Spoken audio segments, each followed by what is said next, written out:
თბილისის სახელმწიფო უნივერსიტეტში პროექტ ახალგაზრდობის ხმის ფარგლებში წლის შემაჯამებელი ღონისძიება გაიმართა. პროექტი ქვეყნის მასშტაბით განხორციელდა. მიზანი ახალგაზრდებში დებატების, მსჯელობის და გუნდურობის უნარების განვითარება იყო.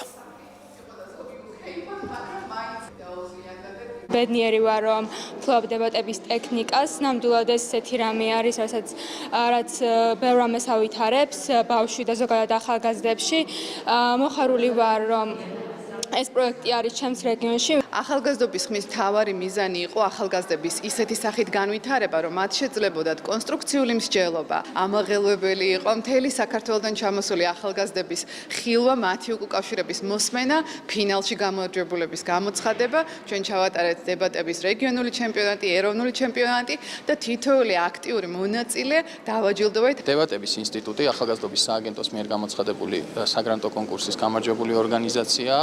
აღნიშნულმა ორგანიზაციამ მთელი საქართველოს მასშტაბით ჩაატარა კონკურსები ახალგაზრდებში დებატებში. ახალგაზრდებს ჰქონდათ შესაძლებლობა განევითარებინათ სხვადასხვა უნარები.